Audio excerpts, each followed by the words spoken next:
Buenas noches, darles la bienvenida a todas y todos los que estamos hoy presentes. A pesar del clima, del frío y la llovina, hay compañeras y compañeros aquí presentes en el salón. Héctor La Perra Castro, un militante de ATE olvidado en la historia oficial y olvidado por ATE, que formó parte del Cordobazo, de esos momentos históricos de nuestra provincia. Nuestro secretario general, Federico Giuliani, hoy no está, tiene compromisos por los cierres de los hoteles de embalse que ha hecho Javier Milei en todas estas gestiones. Pero bueno, estamos acá con dos compañeros presentes. Una es Claudia Camba, vieja compañera militante, la otra vez recordada, tenemos más de 24 años juntos, conociéndonos con la Operación Milagro, Yo Sí Puedo. Con Jorge Boido, otro compañerazo, que en las luchas en Carlos Paz, él formaba parte de la COPI, nos estuvo bancando como ATE, y Carlito Aznare, que lo conozco por la actividad que hemos tenido siempre en conjunto con la UMED y la Clínica Ernesto Che Guevara. Darles la bienvenida, esta es la casa, es todo de ustedes el escenario, muchas gracias. Buenas noches, buenas tardes a todos y todas. Un abrazo especial a Carlitos y a Fede. Carlitos, hermano del alma, que te extrañamos en nuestro país muchísimo, a vos y a María. Bueno, yo contarles, voy a ser breve para darles la palabra a Jorge, a Fede y que cierre Carlitos, pero contarles que anoche recibí el libro y lo leí hoy con mucha emoción, porque es un recorrido por la historia de nuestro país. No es solo la historia de Carlos, sino que es la historia militante de un niño que nace en un hogar humilde, de una mamá peronista y un papá anarquista. ¿Cómo es que le decís? Anarco, no me acuerdo, vos le das un término. Y cómo va transcurriendo los años hasta llegar a hoy, ¿no? Y a mí en ese transcurso de sus años me llevaba a aprender historia, a entender al peronismo, que me cuesta mucho entenderlo, a entender el peronismo revolucionario, lo que lucharon adentro toda una generación para tratar de llevarlo al brazo revolucionario. ¿Cuántos compañeros y compañeras hay caídos? Pero ¿cuántos siguen combatiendo, no? Y uno de los ejemplos de peronista combatiente revolucionario, sin dudas, es Carlitos Aznárez. Entonces, nada, decirles que si pueden llevarse el libro, es importantísimo. Yo de verdad que me quedé súper emocionada y aprendí un montón de historias que no conocía, ¿no? Pero quiero resumir en dos.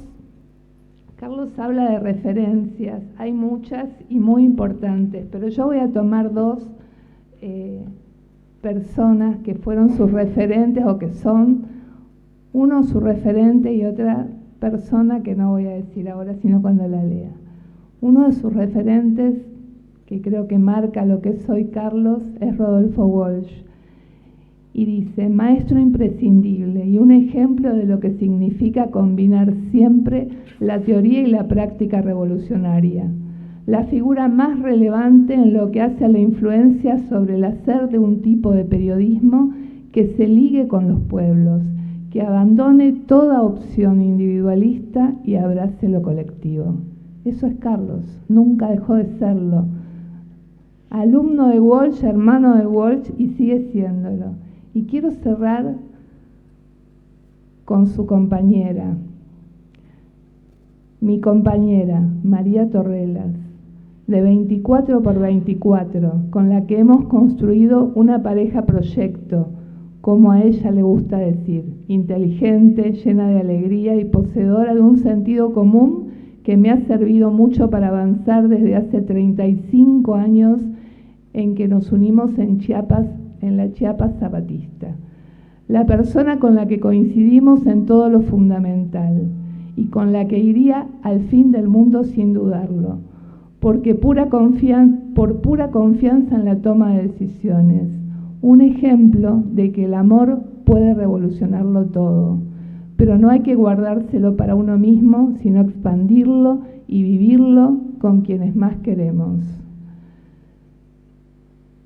Con ella, pieza fundamental de Resumen Latinoamericano, palpitamos, nos alegramos o nos entristecemos por lo que ocurre a nivel de las luchas mundiales contra el capitalismo y el imperialismo.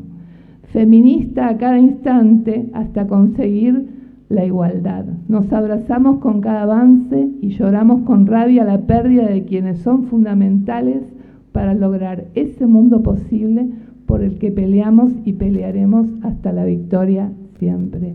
Ese es Carlos, el revolucionario combatiente, periodista, ser humano, hermano, compañero.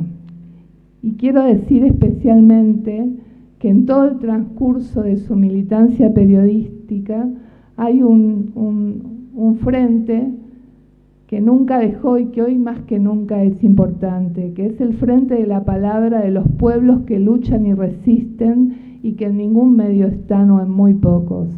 ¿Qué sabríamos de la Palestina ocupada si no fuera por Resumen Latinoamericano?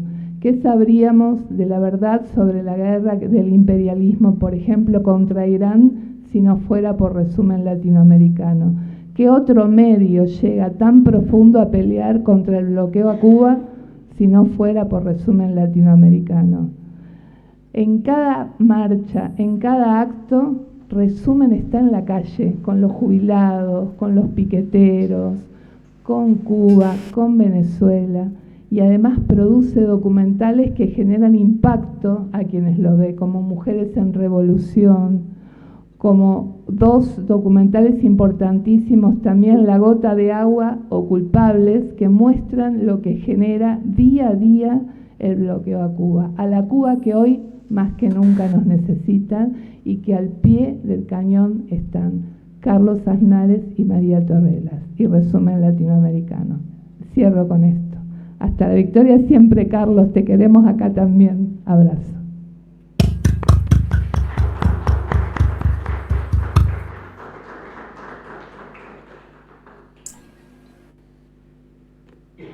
Bueno, ¿qué tal? Buenas noches. Carlos, Fede, ¿cómo les va? Bueno, yo soy Jorge Boido, soy trabajador de la COPI de Villa Carlos Paz. La COPI es Cooperativa Integral, es una cooperativa de servicios públicos que nació allá en el 1963, un 5 de junio, o sea que mañana estamos cumpliendo años, ¿sí? Y justamente vamos a cumplir 63 años, ¿sí?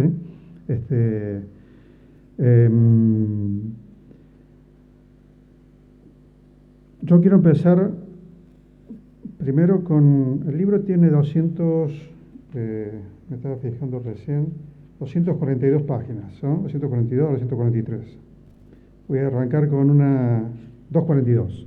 Voy a arrancar con justamente dos frases que están ahí al final, ¿sí? Tomo lo que dice Claudia, ¿no? Es un libro para leerlo, ¿sí? Es un libro para volverlo a leer. Es un libro para anotar cosas, ¿sí? En realidad está buenísimo el libro, yo lo quiero decir claramente, digo, ¿no? Entonces sí, cuando se comenta un libro se dice esto, pero está muy bueno. Y en realidad es como un libro que tiene una línea de tiempo, ¿sí? Que básicamente a mí a medida que lo fui leyendo me fue ayudando a hacer todo un recorrido y la conjunción de lo periodístico y la militancia me lleva, sin exagerar, a pensar, debería haber una cátedra Carlos Aznares, francamente, porque el bagaje que hay puesto en términos de relato, ¿sí? Crónico, así, una cronología, todo ese luchar es realmente pedagógico, es realmente formativo, ¿sí? Pues yo tomo ahí dos frases porque tiene que ver un poco cuando Carlos me hace la invitación y agradezco porque yo por lo general estoy del otro lado, no estoy de este lado, estoy del lado de que organiza este tipo de actividades, ¿no? Pero como hace el convite, bueno, primero me genera todo un cagazo, un compromiso, porque no suelo estar en este lado, pero lo agradezco porque realmente siempre son momentos que uno pone ahí en balanza un montón de cosas. Y hablo desde la tarea que hago, que es la cuestión periodística. ¿Sí? Yo soy comunicador, soy periodista, pero esencialmente soy trabajador. ¿Sí? Desde ahí es que hago este oficio. Entonces, lo primero que elegí para destacar es la última frase, ¿sí? Que antes que de esta parte que destacaste vos, Claudia, de los faros de ética, amor y rebeldía, Carlos define esto. Mi definición como comunicador y como militante es que sin formación política constante, sin revisar diariamente dónde estamos parados y hacia dónde hay que ir, se retrasa u obliga a archivar cualquier proyecto liberador.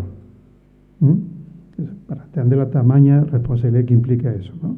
Además, si me paso todo el día detrás de una computadora, me pierdo de la calle. Es importante buscar siempre distintas pautas informativas, escuchar para aprender, recoger nuevos elementos que sirvan para seguir investigando y darle fuerza a un discurso comunicacional alternativo, revolucionario y por el socialismo. ¿Sí? Bueno, esta es una frase que para mí me define, me ayuda a entender lo que hemos propuesto hacer en la experiencia que estamos llevando adelante en la COPI con una radio comunitaria que es Villano Radio, que hace ya un poquito más de una década que estamos ahí funcionando. Y la segunda frase que elegí me parece que también es aclaratoria para estos tiempos sobre todo. Dice, la frase concretamente dice, no hay posibilidad de construir una sociedad distinta en un marco pacífico. Entender esto hoy es clave. Y por eso en cualquier organización diría, bueno, si uno de los que tenía que estar sentado en el panel no puede venir, es como que se cae el panel, es como que por ahí pierde el peso la actividad. Pero si ese panelista tiene que ver nada más y nada menos que con el secretario general de un sindicato, secretario general de un sindicato, y no puede venir porque está en la calle peleando en una asamblea para que 30, 40, 50 compañeros no pierdan el laburo, es justamente está donde tiene que estar, ¿sí? Y tiene que ver con esos tiempos, digo, ¿no? Entender los tiempos de pelea, no solamente para conseguir lo que Carlos marca ahí como lo alternativo, lo revolucionario y socialismo, sino también, por ejemplo, para entender lo que implica ir todos los miércoles a apoyar a los jubilados, ¿sí? Digo, ¿no? En esos dos rangos, lo macro, lo profundo, pero también lo diario. Porque hoy defender a los jubilados, capaz que no sé, en Córdoba menos, aunque el codo de Fede lo puede dar prueba de lo contrario, puede dar prueba cabal de lo que es la represión, ¿no? Pero sobre todo en Buenos Aires, digo, ¿no? Ahí todos los miércoles, ir a marchar con los jubilados, estar dispuestos a bancarte, que te repriman, que te meten preso, que te golpeen, que te gaseen, digo, ¿no? Y hoy cualquier proceso, tomando esto que dice Carlos, ¿no? Que busca ser alternativo revolucionario por el socialismo, implica esto. Si no, vamos a lo anterior que dijo, ¿no? Si no, retrasa. Si no entendemos eso, retrasa, ¿no? Y dificulta. Así que bueno, a mí me pareció básicamente arrancar con esas dos frases, porque creo que nos definen, digo, la COPI es una cooperativa, como dijimos recién ahí, que brinda servicios públicos, ha sido sumamente agredida estos últimos 15 años. Nos han quitado en realidad la mayoría de los servicios que teníamos en Carlos Paz, el agua, la cloaca, el gas hace poquito, hace básicamente unos meses nada más. Y pasamos a ser una cooperativa que estaba involucrada, que involucraba a unos 300 trabajadores entre planta permanente, contratados y tercerizados. Bueno, hoy somos 45. Ese es el daño que nos han hecho y que han hecho los laburantes y también en la sociedad, por más que por ahí la sociedad atraviesa momentos donde le cuesta por ahí entender la relación entre la agresión, el costo, y que son parte de esa ecuación, digo, ¿no?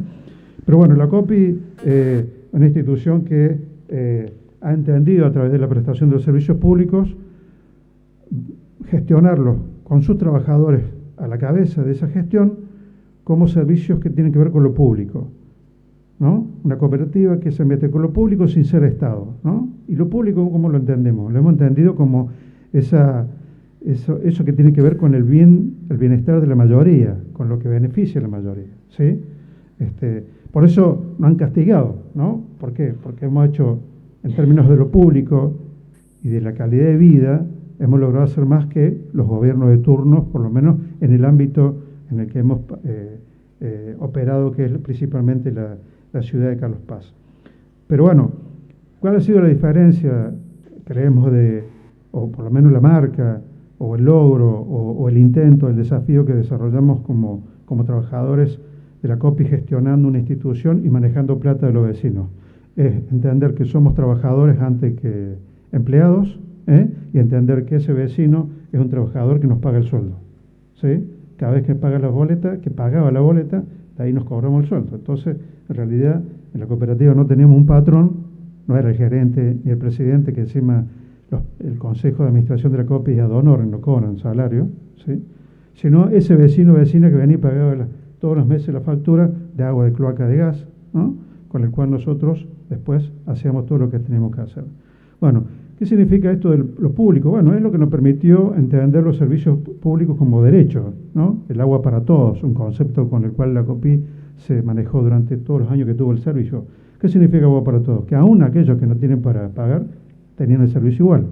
¿Por qué? Porque el agua es clave para la salud. En una ciudad como Carlos Paz también es clave para el turismo, ¿sí?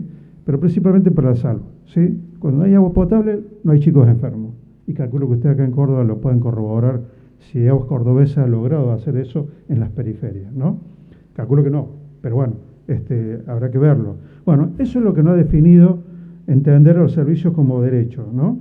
Y entender ese rol de los trabajadores, tratando de que el vecino entienda eso, entienda esa situación.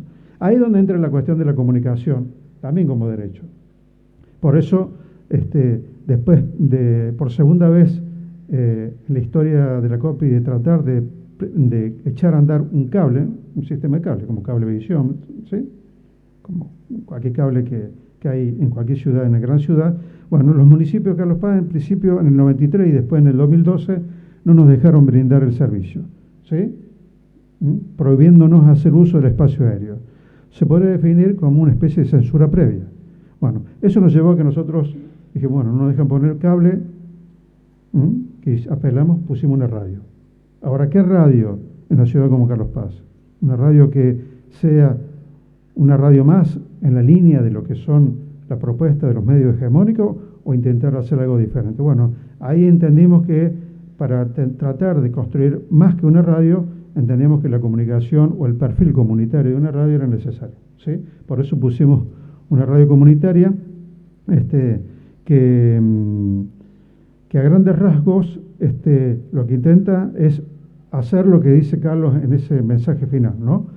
Hay un periodismo que trata de generarse en la calle, con la gente directamente, ¿no? O sea, que los propios vecinos y sus necesidades sean la noticia, sea el hecho que se convierte en noticia en la radio, y que sean los propios vecinos los que nos los cuenten, a nosotros y a la audiencia de la radio, ¿no? Pero ese ejercicio del periodismo a pie, ¿no? Por eso lo del libro, el título del libro está muy bueno, porque marca 3 aspectos, ¿no? Periodismo, militancia, a pie, ¿no? Y eso, Carlos, cuando uno habla con Carlos, siempre aprende cosas, ¿no? Siempre aprende. El otro día hacíamos una nota en la radio difundiendo la actividad y una vez más nos marcaba la diferencia y nos hacía ver la diferencia entre que lo habrán escuchado en los últimos años, el periodismo militante, ¿sí? Y nos hacía ver la diferencia entre el periodismo militante y el periodismo y la militancia, ¿sí? El periodismo militante es ese periodismo ligado a una estructura por lo general partidaria, y el periodismo y la militancia es un proceso, son dos formas, dos herramientas para que los interesados, por ahí los que forman parte de ese mundo, de esos sectores populares, alternativos, a los que nosotros queremos, con los cuales nosotros queremos vincularnos, tienen posibilidad de usarlo como herramienta para organizarse. Porque eso es lo que permite el periodismo comunitario, nos permite a nosotros. Debe quedarnos solamente en el estudio, nos lleva a la calle, digo, ¿no? Entonces, hoy, digo, no solamente en la calle logramos entender mejor y concretar mejor cualquier hecho periodístico de lo que a esos vecinos y vecinas le pasa, sino que nos permite vincularnos de una forma con la cual nos enganchamos, nos vinculamos, nos relacionamos con lo que es la organización, ¿sí? Digo, pongo un ejemplo concreto. En Carlos Paz hay un ejemplo de gatillo fácil que se llama Franco Amaya, ¿sí? Compañero, un chico, joven, 18 años, control policial, lo matan, ¿sí? Balazo en el pecho, ¿sí?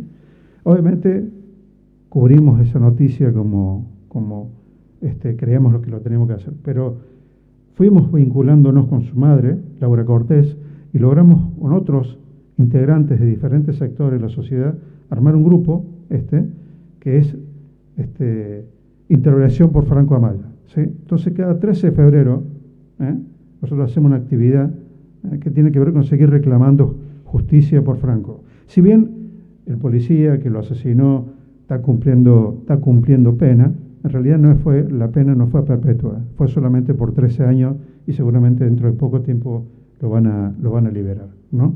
Entonces, el proceso de generar memoria por Franco Amaya es una actividad que lo hacemos constantemente junto con la familia y junto con integrantes de diferentes sectores de la sociedad que nos permiten seguir haciendo un reclamo de justicia y que nos organice en términos de hacer el intento de que los casos de gatillo fácil no sigan sucediendo, y si siguen sucediendo, que los responsables, esos asesinos, realmente paguen la culpa, digo, ¿no?, de haber generado la desaparición de un joven o de una joven. Bueno, ese periodismo es el que intentamos hacer en Villarnos Radio, y por eso tomado lo del libro, Carlos, porque me parece realmente una especie de manual, un manual para recorrer, digo, ¿no? Porque uno, como decía ahí Claudia, ¿no?, uno aprende un montón de cosas y entiende ese contexto con el cual te formaste, militaste, luchaste, trabajaste, ¿no? Un contexto que se lo puede definir, sobre todo los 60 y los 70, como un contexto revolucionario, prerevolucionario. Bueno, un contexto totalmente opuesto al de hoy. Hoy tenemos un contexto totalmente derechizado en términos promedios de la sociedad, ¿no? Donde lo que antes tenía que ver con el otro, con el bien común, con lo colectivo, estaba ahí como el ejercicio pleno, inclusive con la disponibilidad de poner la vida, por eso el cuerpo y la vida misma, por eso, bueno, hoy estamos en la antítesis, ¿no? La cuestión entre lo colectivo se trata de imponer lo meritorio, lo individual, ¿sí? Salvarse solo, digo, ¿no? Entonces nos parece que dirimir o tratar en estos tiempos, en este contexto que nos toca, sobre todo los que tratamos de ejercer una comunicación, un periodismo, el oficio del periodismo, como también una militancia que tiene que ver con diferentes actores, sociales, por ejemplo, la COPI tiene un vínculo ahí con el Centro Oftalmológico Che Guevara, como con otros actores, inclusive con los actores sindicales y demás, para entender para entender justamente ese desafío, que el cambio, la transformación de la realidad se hace con otros, no se hace puertas adentro de la cooperativa. Digo, ¿por qué? Porque el cooperativismo realmente es un método que, si no está, desde nuestra experiencia, si no está ligado a un proyecto político, si no responde a un proyecto político, bueno, corre el riesgo de ser solamente cuña del sistema, no transformarlo, no cambiarlo, solamente ser una cuña que termina a veces fortaleciéndolo, ¿sí?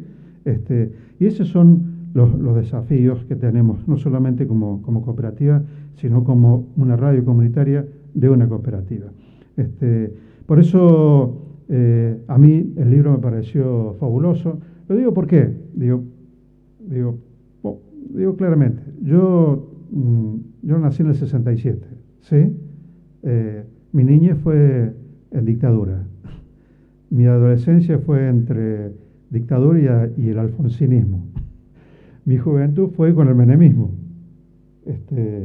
Y realmente haber podido politizar mis ideas ha tenido que básicamente que ver con dos sectores, ¿no? Con dos experiencias. Una con la Escuela de Ciencia y la Información, pero que no estaba que la clave no era tanto lo que pasaba dentro de las aulas, sino lo que pasaba en los pasillos, porque yo viniendo de Carlos Paz, que era una ciudad turística, la perla de Punilla y una ciudad bastante compleja en términos de involucrarse con el otro, ¿no?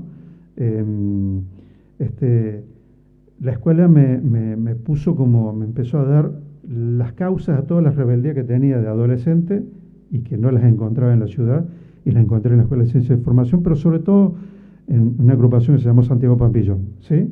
Ahí donde fue que empecé a entender algunas cosas.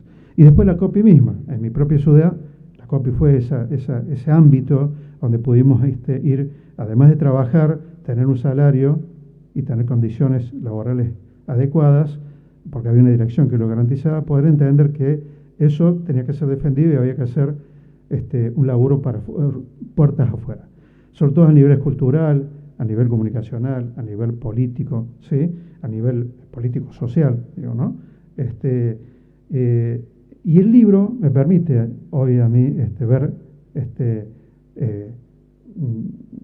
ese contexto que hoy no tenemos, pero que justamente nos pone en una situación de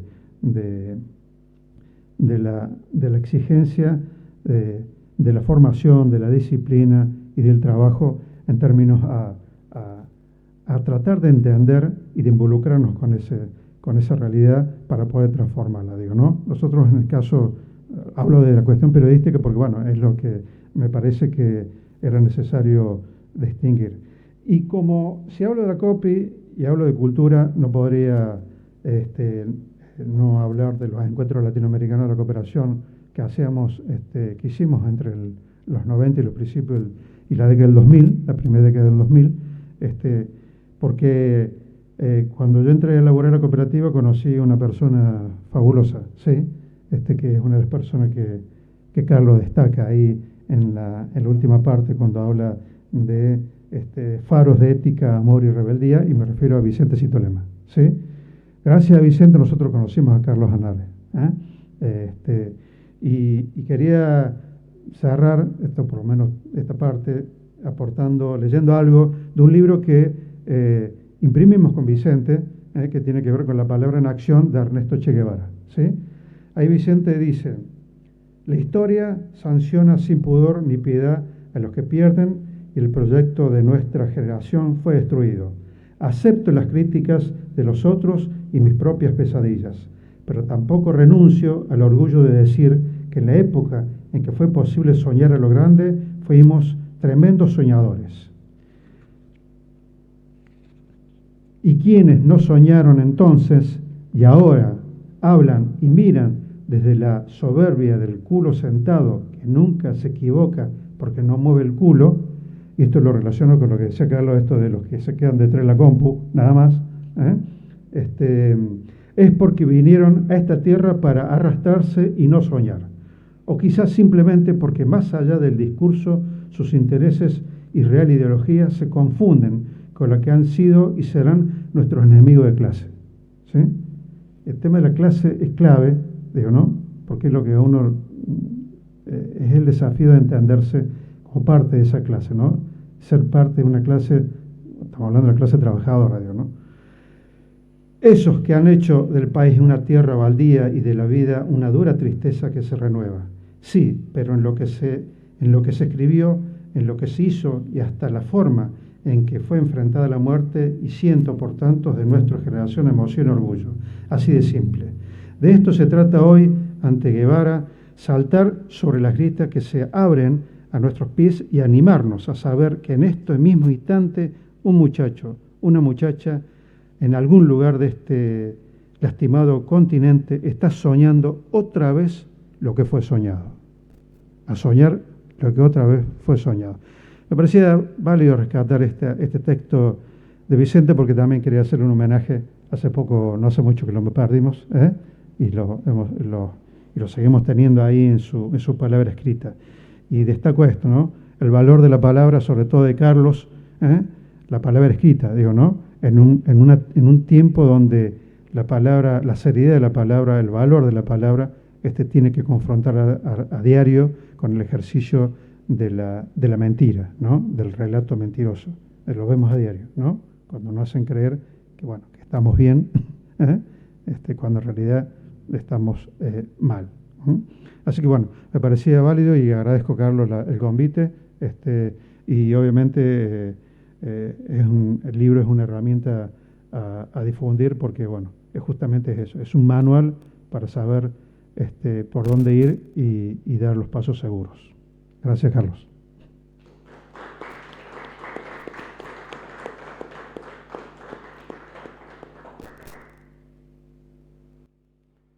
Se fue el... Bueno, Carlos, todo queda en tus manos. No sé si el Fede anda... Ahí está el Fede, ahí está. Ahí está el Fede. No, yo solamente dejar un saludito. No tuve la oportunidad de leer el libro, pero lo conozco a Carlos. Compartimos una jornada militante internacionalista en Venezuela. Creo que ahí se forjó un vínculo afectivo, sobre todo importante. Después de que me tocó estar en la cárcel el año pasado, accedí a un programa de refugiados vascos y anduve por las tierras que hoy lo tienen a Carlito ahí caminando y sobre todo destacar su militancia todoterreno.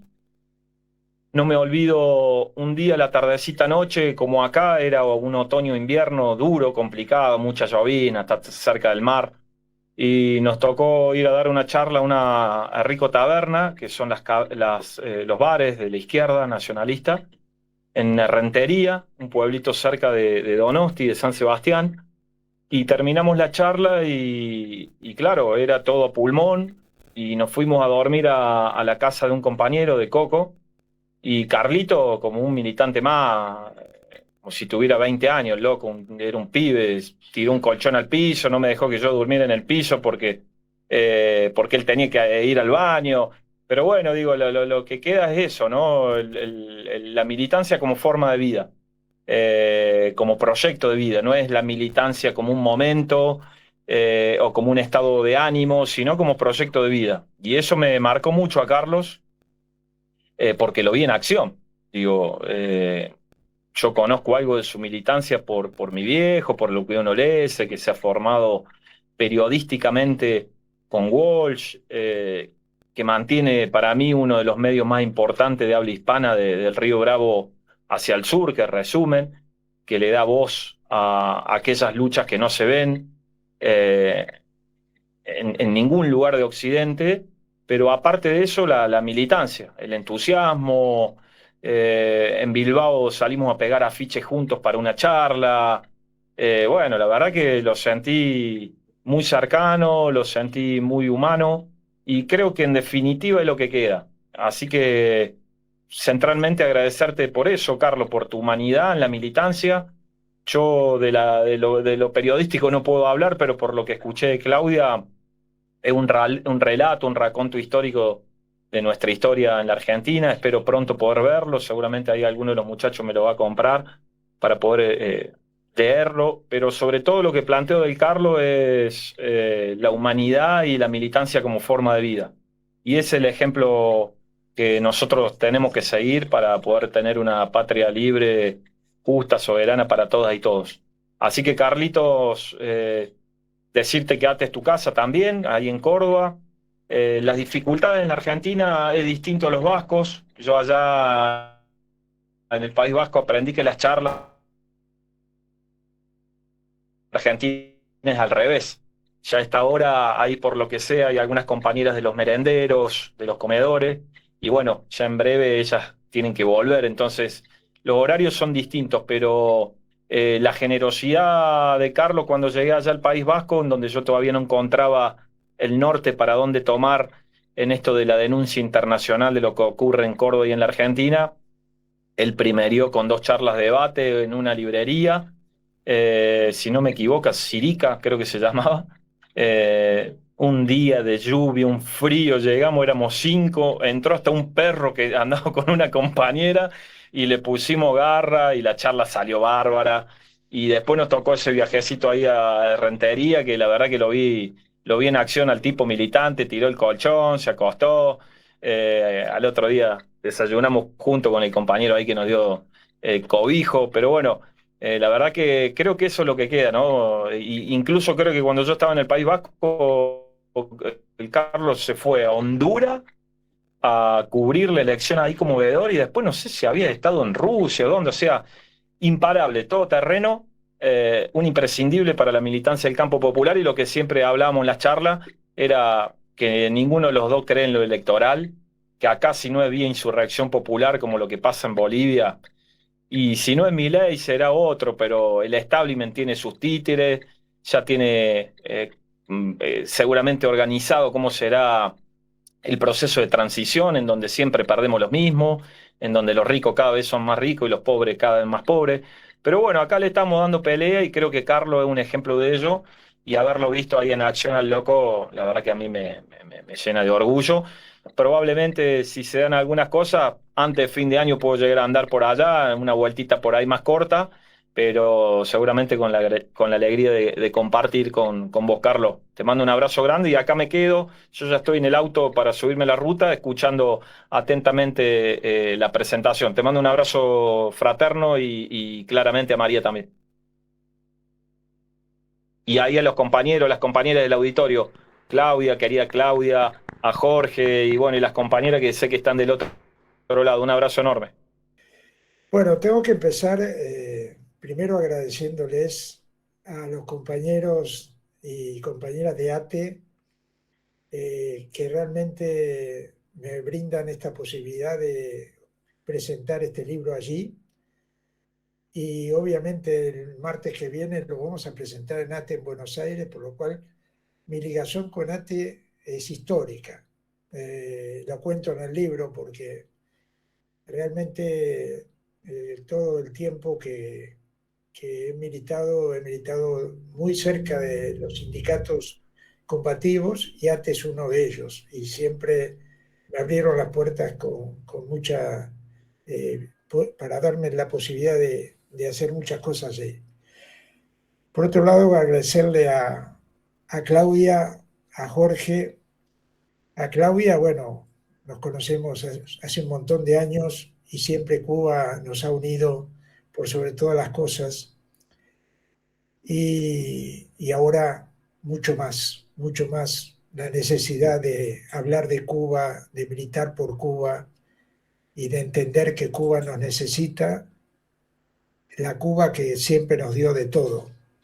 Nos dio la dignidad, nos dio el ejemplo de la revolución y nos dio sobre todo la posibilidad en los momentos más difíciles de pensar que ahí a 90 millas del monstruo hay un bastión revolucionario para seguir pensando de que es posible.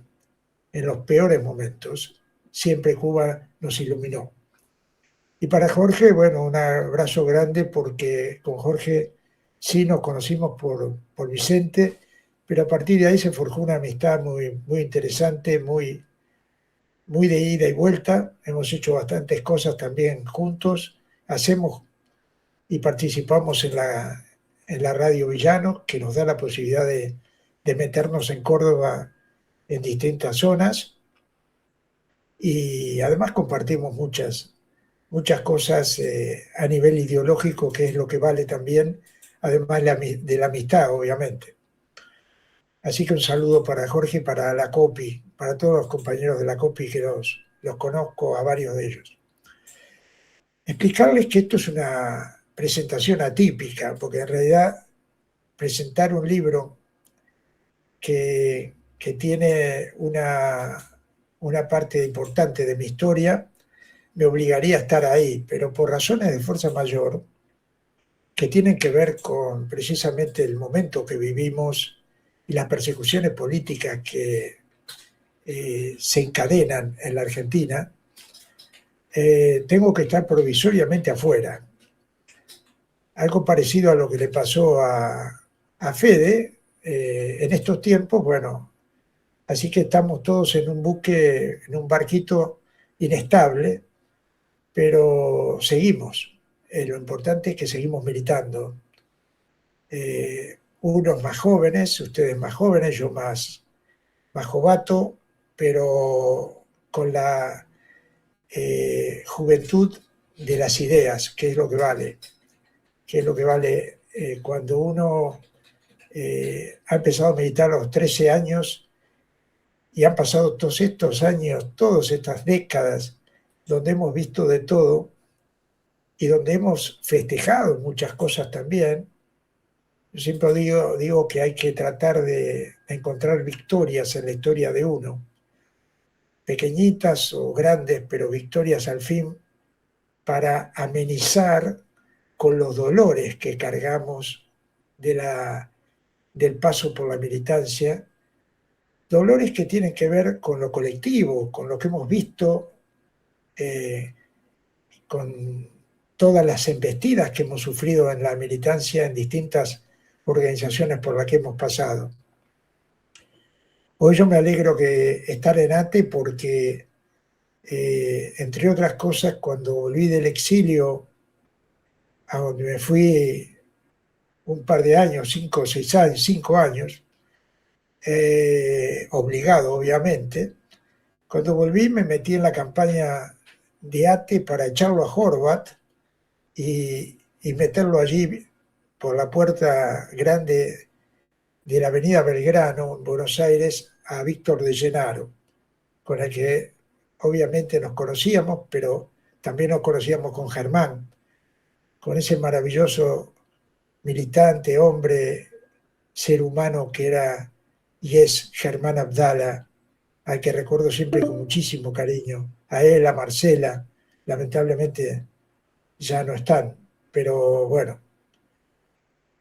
En otro marco de cosas, decirles que este libro es producto de un esfuerzo de 3 compañeros que llevan adelante una colección en Huella del Sur y en Herramientas, las 2 editoriales que se juntaron para este libro, y que se interesaron para la colección Militancias en la vida mía como militante y como periodista. Y el periodismo y la militancia en mí están muy, muy ligados. Y como dijo Jorge, yo separo lo de periodista militante y el periodismo y la militancia. Primero lo separo porque el periodismo militante está ligado siempre a estructuras, a gobiernos, y siempre reivindiqué que hay que practicar una militancia con pensamiento crítico y con tener posibilidades de decir me gusta o no me gusta esto que se está haciendo y no tener pelos en la lengua para decirlo. Y por otro lado, el periodismo o la comunicación popular, como digo ahora, están muy ligadas a toda mi historia. Empecé a hacer, fíjense que la primera publicación que empecé a hacer y a llevarla como parte de la militancia se llamaba Reseña Sindical y estaba ligada obviamente a todas las luchas de los sindicatos de los 60 y 70 y ahí es donde conocimos a Rodolfo Walsh, que para mí es un padre político, pero además de todo es el que de alguna manera junto con él y a partir de él hemos desarrollado esta idea de hacer periodismo en tiempos difíciles, como los de ahora. como los de ahora. En ese sentido, como periodista ligado a las luchas sindicales, tuve la suerte de estar en el nacimiento de la CGT de los argentinos.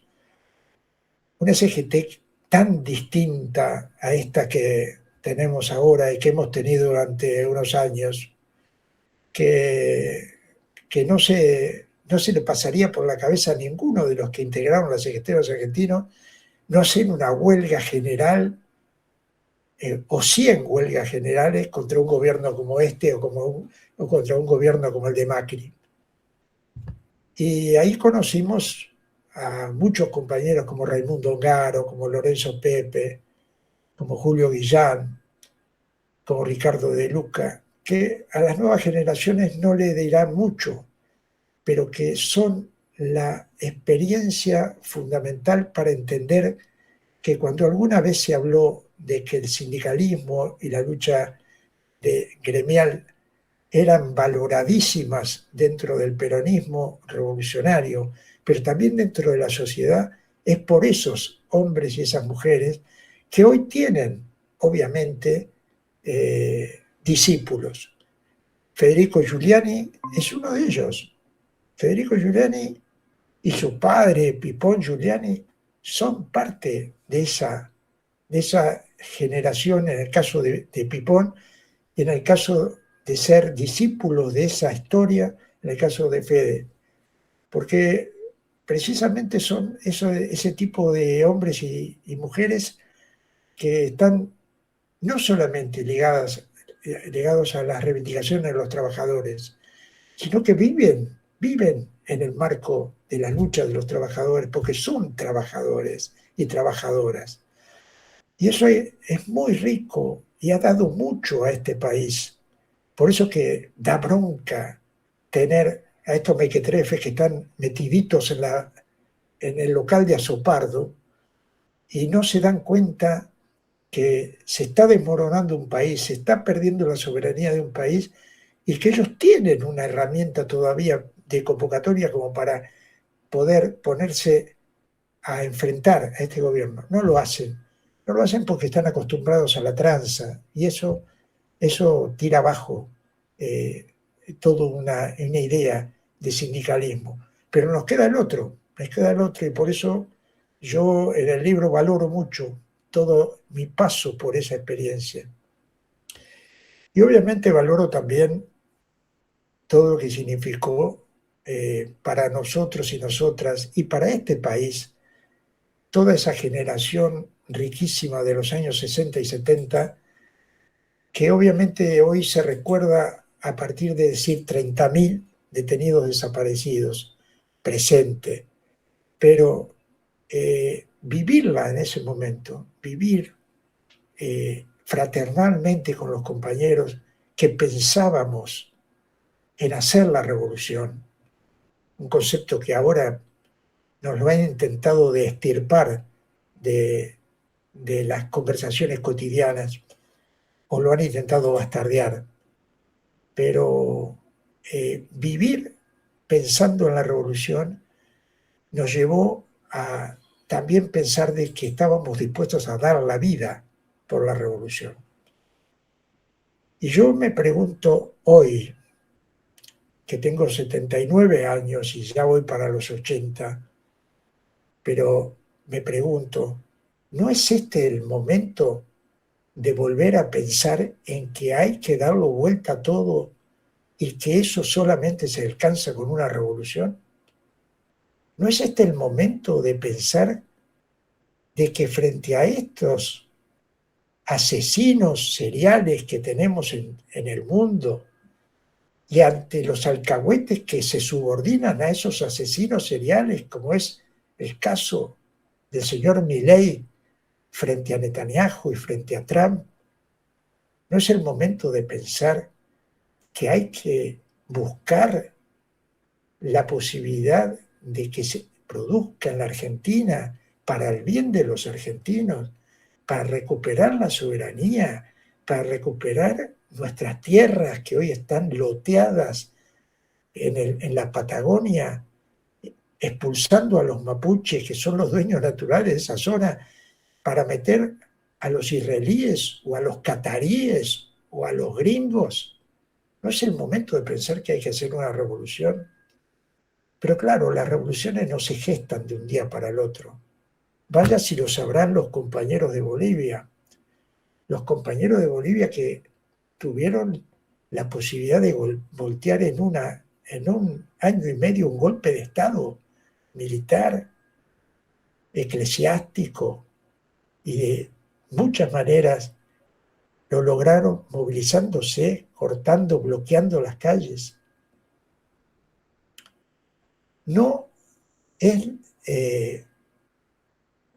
la hora de pensar que ese ejemplo que nos está dando Bolivia, que como decía Fede, ni él ni yo creemos, cada vez menos creemos en la vía electoral, porque sabemos que la vía electoral es una trampa de los burgueses, una trampa de la democracia burguesa para encorsetarnos y para engañarnos.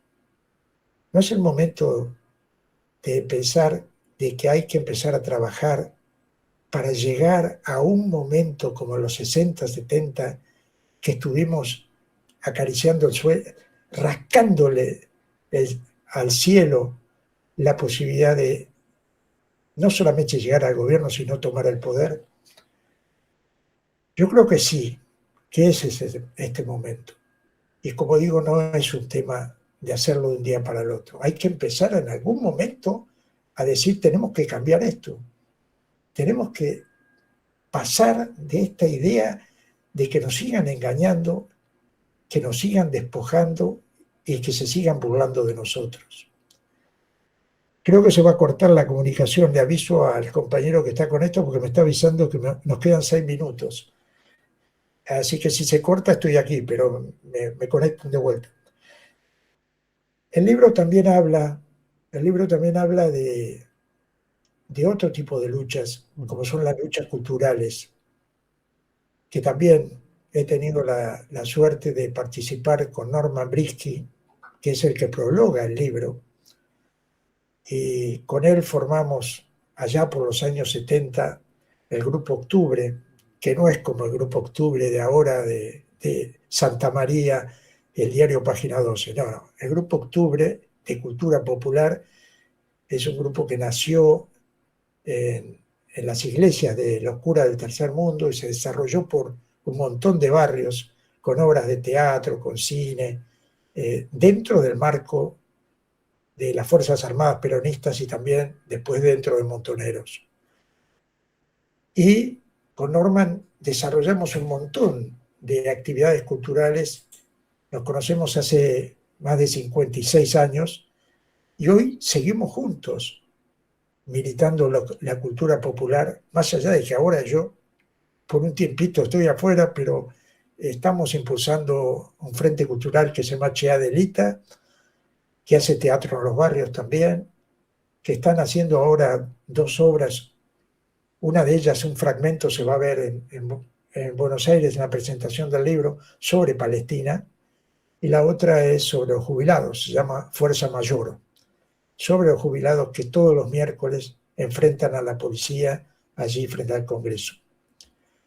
O sea, el libro está surcado por experiencias políticas, por experiencias periodísticas, que también hablan de lo que ha sido el periodismo en años de luchas populares potentes y cómo después se terminó bastardeando el concepto del periodismo en función de la aparición de toda esta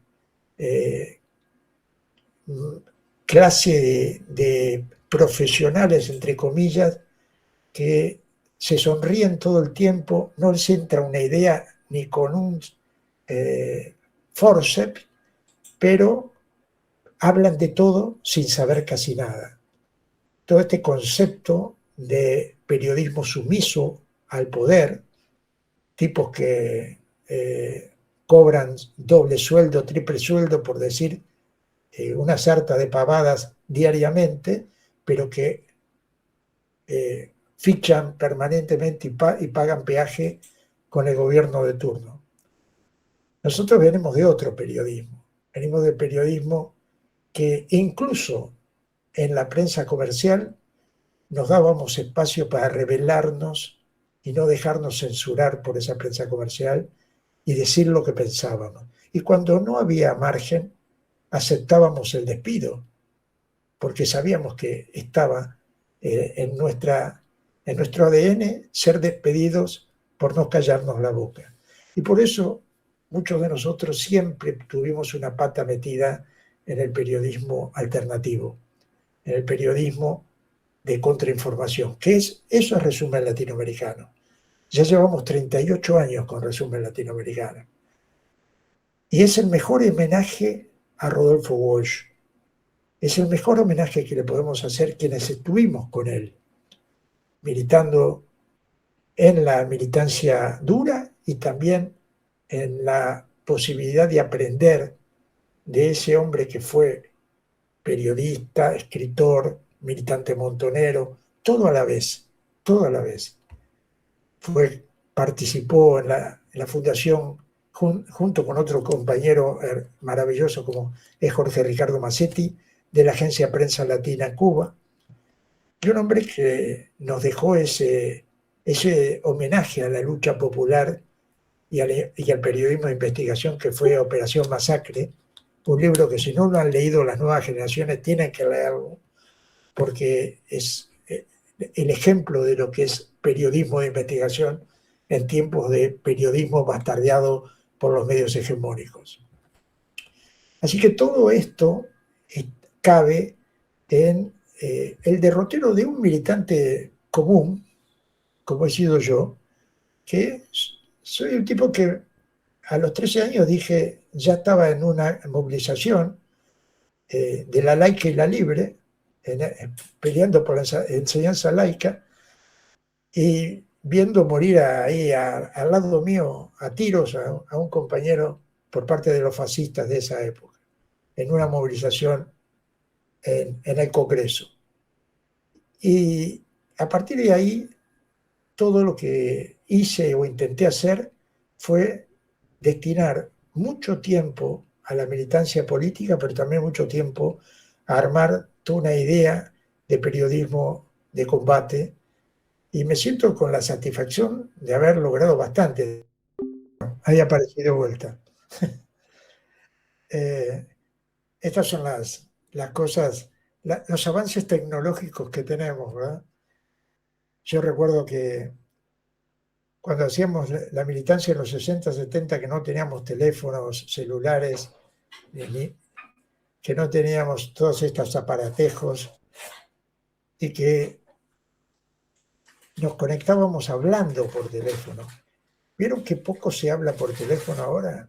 ¿Vieron que poco nos conectamos? E incluso para escucharnos la voz. Eso también es un retroceso, ¿verdad? La modernidad trae cosas que hay que utilizarlas, pero también hay otras que realmente hay que repudiarlas, porque nos han metido en cada uno en nuestro agujerito, y desde ahí, con estos artilugios podemos comunicarnos, pero siempre es más lindo lo presencial, abrazarse y a la vez poder discutir cara a cara las cosas. Pero bueno, decirles que, como decía Claudia, sí, en el libro se recorren muchas historias, y sobre todo mi militancia dentro del peronismo, pero también mi ruptura con algunas cosas del peronismo. Obviamente, nosotros somos de una generación que, llegado un momento, no tuvimos ningún tipo de prejuicio para decir: General Perón, el camino que usted está recorriendo no es del que usted nos habló siempre. Y esto fue doloroso para quienes desde chiquitos habíamos aprendido que el Perón o muerte era patria o muerte. Y eso nos costó la ruptura en esa famosa Plaza de Mayo con López Rega en el balcón, con Isabel Perón en el balcón, con las AAA en el balcón, con esa AAA que nos había asesinado tantos militantes, decirle cara a cara, y sí, al general, está lleno de gorilas el gobierno popular. Eso también es importante recordarlo. Hoy que cuando pasan los años, mucha gente revaloriza los hechos históricos, pero los que lo vivimos, algunos de esos, es de esos hechos históricos de los que se habla hoy, revalorizándolo, podemos medir cuánto de bueno y cuánto de malo. Y a mí cuando, por ejemplo, me dicen fuera del país, nos pasó con Fede en dando una charla, ya cuando hablamos los dos, largo, y ya cuando terminábamos, ya creíamos que la gente se iba a parar y se iba a ir, uno levanta la mano y dice tímidamente, compañero, ¿usted me podría explicar qué es el peronismo? Y ya con Fede tiramos el piso de risa porque dijimos, hermano, nos tenemos que quedar 4 días para explicarte qué es el peronismo a ustedes, los europeos. Nosotros sabemos lo que es el peronismo, tenemos claro cuánto de bueno y cuánto de malo hemos visto en el peronismo. Ahora, en 2 palabras no se puede explicar. Y esto pasa mucho en el exterior. Cuando salís, siempre hay alguno que te pregunta qué es el peronismo. Pero desde el punto de vista de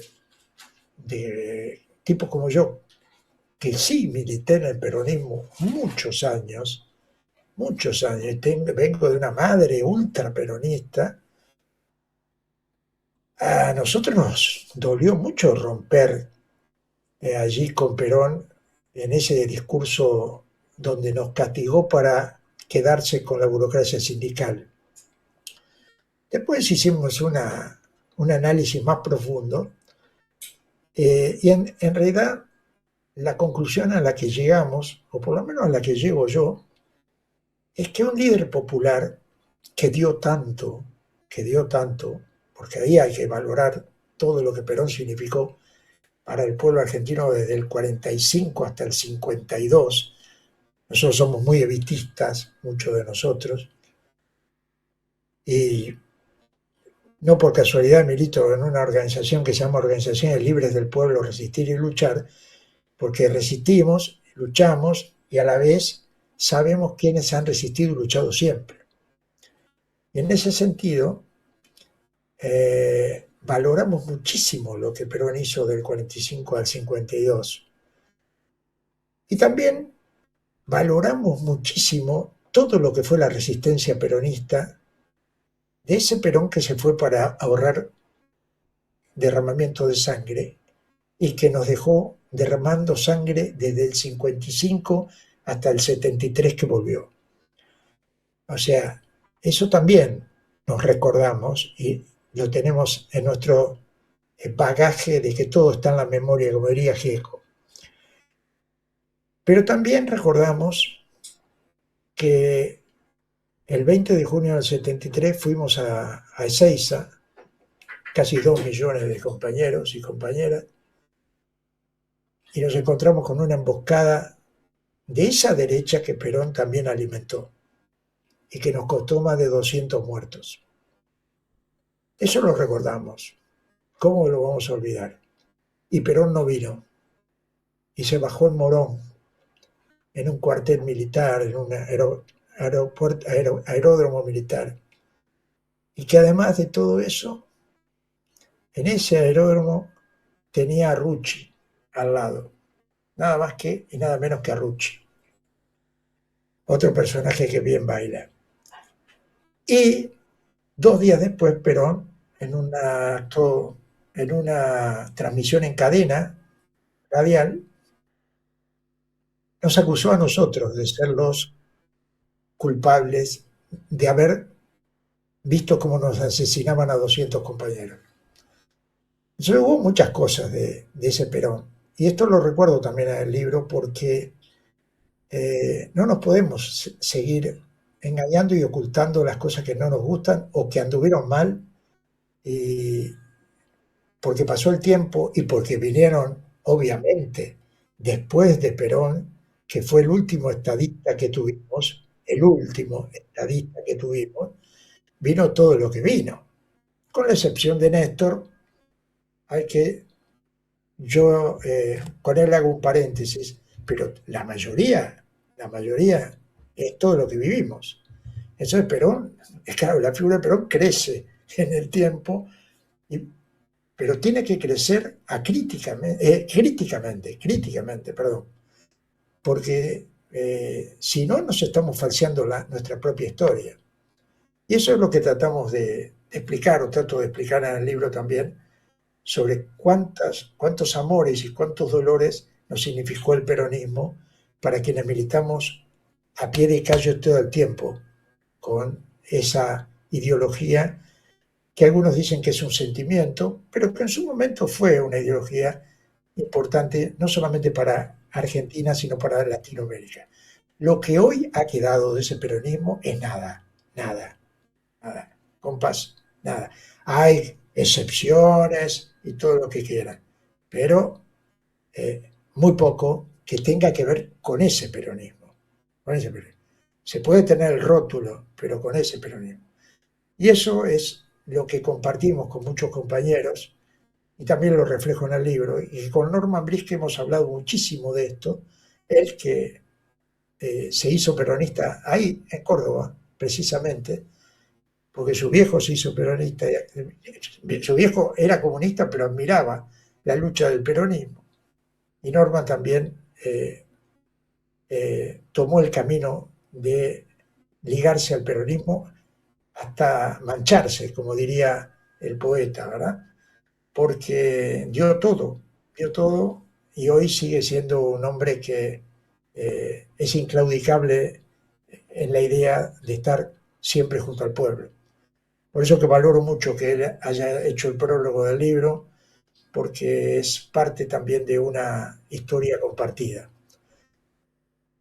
Finalmente quiero decirles, y con esto termino, que en este presente que vivimos tenemos que luchar para terminar con esta pesadilla. Tenemos que seguir luchando como luchan ustedes, como está luchando el Fede ahí en el embalse, porque están cerrando los hoteles que construyó Perón, entre paréntesis, hablando de Perón, Chapadmalal, toda esa posibilidad que hubo para que los trabajadores tuvieran hoteles para veranear, y todas estas riquezas de hospitales, de lugares que se dejaron de construir para los trabajadores, todo ese producto también de ese peronismo bueno que tuvimos. Por eso que creo que hay que terminar con esta pesadilla de tener un gobierno sionista, un gobierno proimperialista, procapitalista. Y si no hay otro camino, aunque yo no crea ya en eso, y muchos de nosotros no creamos, que sea por la vía que sea por la vía electoral, pero que sea. Ahora, el problema es qué viene después de esto con este páramo que van a dejar estos. Si no hay un cambio profundo, en pocos años vamos a estar volviendo a repetir esta historia nefasta de un gobierno entregado al imperialismo norteamericano y a Israel. Por otro lado, dejar claro que sí, que en Bolivia está pasando lo que debería pasar en el contexto latinoamericano en general. El pueblo boliviano nos está dando un ejemplo y marca un camino. Y tenemos que estar muy atentos, porque por estas horas, ha empezado la caza de los dirigentes. Están deteniendo a los dirigentes combativos. Están rodeando la casa de los dirigentes combativos. Y va a haber pelea en Bolivia. Va a haber pelea. Y seguramente habrá muertos en Bolivia, porque el pueblo boliviano es bravo. Y los yanquis no van a soltar fácilmente a Bolivia. Por eso tenemos que estar muy atentos para dar solidaridad, porque lo tenemos ahí, al lado. Es un país limítrofe, que tanto hemos aprendido de ese pueblo indígena boliviano. También no olvidar a Palestina, no olvidar a Palestina. Por estas horas siguen los bombardeos en Gaza, siguen los ataques en Cisjordania ocupada. No olvidar a Palestina y movilizarnos siempre que podamos por Palestina, porque también ese pueblo nos marca un camino. Y no es un camino de muerte, la muerte la traen ellos, los sionistas. Nos marca el camino de la dignidad. Reivindicar, así como reivindicamos a Bolivia por su lucha, reivindicar a la República Islámica de Irán. Esto quiero decirlo. Irán es un punto de inflexión para el imperialismo norteamericano. Por primera vez, después de Vietnam, se encontró con la horma de su zapato. Ellos y los sionistas. Por eso, la derrota que ha sufrido Trump, aunque no la reconozca, es una derrota que debemos festejar los pueblos del mundo. Y eso se lo debemos a la revolución islámica, una revolución intachable. Y también reivindicar al eje de la resistencia, al Líbano, a Irak, a Yemen y sobre todo a Irán y a Palestina. Y por último, dos conceptos que no quiero dejar de decir. Uno, toda mi solidaridad total con lo que está ocurriendo en Córdoba con esta persecución a nuestro compañero Federico Giuliani. Toda nuestra solidaridad. Fede sabe que para lo que necesite estamos, que esa es la fraternidad de la que venimos aprendiendo hace muchos años. No podemos dejar que estos gobiernos apátridas condenen a un compañero por estar al frente de una lucha de los trabajadores. Le quebraron un brazo, lo metieron preso y además lo juzgan. Y además lo quieren meter preso. O sea, realmente toda la solidaridad. Toda la solidaridad también con los compañeros argentinos Lucas Olivera y Paula Jiménez, que están secuestrados en Libia por ir hacia Gaza con medicamentos y con insumos para el pueblo palestino. Hace 11 días que están secuestrados en Libia en una prisión casi clandestina. Tenemos que reclamar, obviamente este gobierno no se le puede pedir nada porque está satisfecho de que los hayan metido presos, estoy seguro. No mueve un amperímetro para tratar de rescatar a 2 ciudadanos argentinos que están allí. Y por último, todo un recuerdo a ese querido compañero del pueblo mapuche, Facundo Jones Guala, que por estas horas después de estar cumpliendo 40 días de huelga de hambre, lo han tenido que trasladar al hospital en estado muy grave. No olvidemos al pueblo mapuche y no olvidemos a sus luchadores. Esto es parte también del libro y esto es parte de una experiencia de solidaridad internacionalista que siempre he practicado y que me moriré practicándola, porque creo que no hay un solo pueblo que no esté hermanado con otro pueblo. Quienes nos dividen son los gobiernos, quienes nos dividen son los imperios, como el imperio yanqui. Pero los pueblos y las luchas de los pueblos son una sola. Somos anticapitalistas, somos antiimperialistas, somos antipatriarcales, somos antisionistas y queremos el socialismo. Por lo menos muchos de nosotros seguimos queriendo el socialismo. Y para eso hay que hacer la revolución, compas. Hay que hacerla. Tomemos, ¿no?, el trabajo que nos tomemos, que pasen los años que pasen. Si la vemos, si no la vemos, no hay problema, pero metámonos en una idea de que hay que hacer la revolución para que no nos sigan esquilmando y robando la patria. Gracias, compas.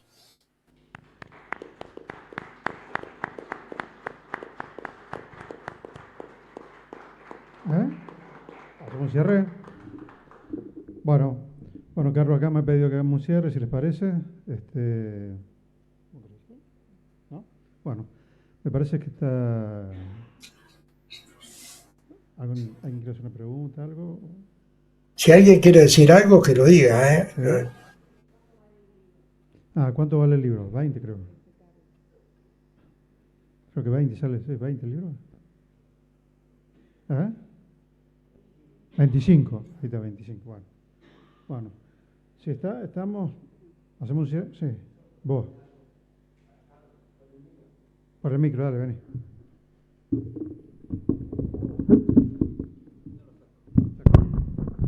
Hola Carlos.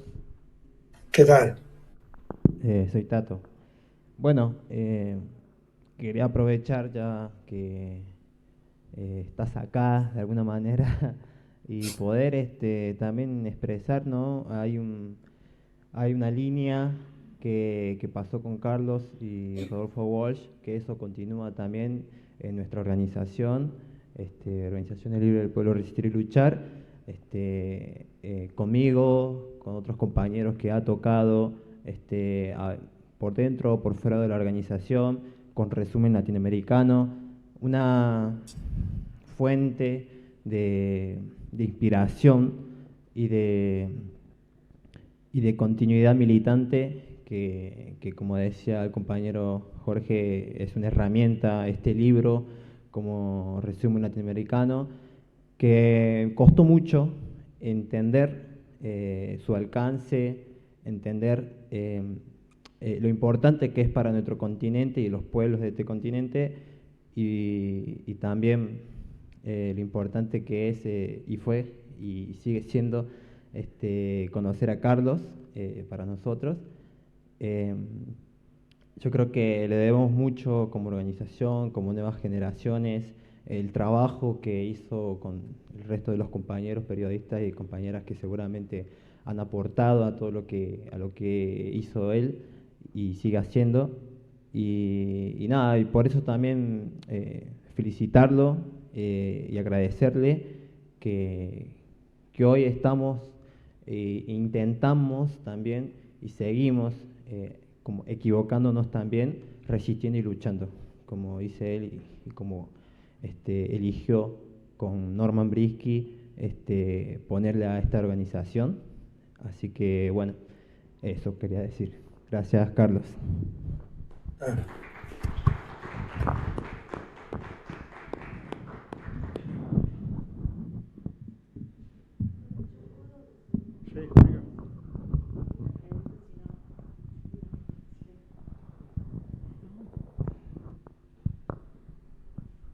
Sí, hola, buenas noches. Nos quería recordar que acá en la Argentina hay dos mujeres, Milagro Sala, que está presa ya hace el año 2016, y a Cristina Fernández de Kirchner, que está presa y está proscripta por el COPEL, por la corporación judicial que la metió presa, siendo que no había ninguna prueba de nada. Les recuerdo al compañero, porque está lejos, y también creo que nunca tendríamos que olvidar que junto a los compañeros militantes siempre hay otra compañera que milita permanentemente, como han sido ellas dos, que están injustamente presas. Y lo peor, que en plena democracia hay una compañera, 2 veces presidenta, una vez vicepresidenta, senadora, diputada, legisladora, que está proscripta por peronista también. Gracias.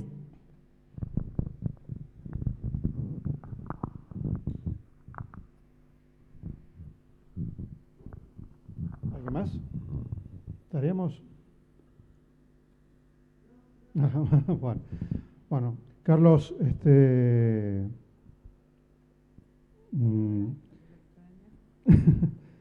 agradecemos profundamente la posibilidad, digo, de volver a primero escucharte. Me parece que eso es también verte, aunque sea ahí desde la virtualidad, digo, ¿no? Porque hay, como también decía en el libro, ¿no? Hay una tecnología que permite ahí para bien estas cosas, digo, ¿no? Así que bueno, agradecerte una más, felicitar a los compañeros ahí de ATE por la posibilidad y de la organización porque bueno, una vez más, creo que esto tiene que ver con lo que planteas también en el libro, ¿no? Esto de la formación, del trabajo, de la disciplina, del compromiso, y que acordando con vos la necesidad de no solamente recuperar, sino plantearse, volver a recuperar y a decir la palabra revolución, porque hay un proyecto, ¿no? de sacarla del habla, sacarla del decir, sacarla, dejarla a un costado, ¿no? Como una cosa que ya fue.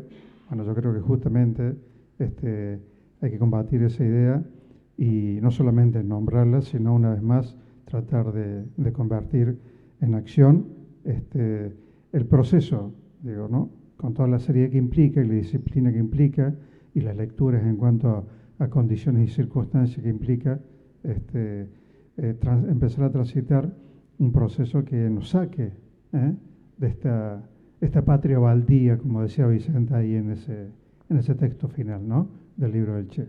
Así que agradecerte y quedar a disposición para seguir difundiendo el libro, seguir difundiendo su contenido, que se convierta en esa herramienta que vaya de mano en mano para que siga aportando ese pensamiento crítico que sigue siendo la posibilidad real de transformar. Así que bueno, gracias Carlos. Saludos a María. Bueno, gracias a ustedes y bueno, el libro lo vamos a seguir rodando, vamos a estar en Buenos Aires el martes, después vamos a hacer una presentación en Rosario, otra en Mendoza y ya veremos también en Salta la posibilidad. Así que, y tiempo al tiempo, quizás mientras el libro rueda, la pesadilla se va. En algún momento logramos acabar con la pesadilla mileísta y empezamos a reconstruir el país nuevamente. Reconstruirlo, porque todo lo que están destruyendo va a exigir, como si hubiera pasado un huracán, ¿verdad? Va a exigir que nos pongamos todos a tratar de recuperar la patria, de recuperar la soberanía y recuperar el amor que el pueblo argentino permanentemente ha dado para que se desarrollaran procesos tan interesantes como los que hemos vivido en otras épocas, ¿verdad? Gracias por todo, compas, y nos estamos viendo. Gracias.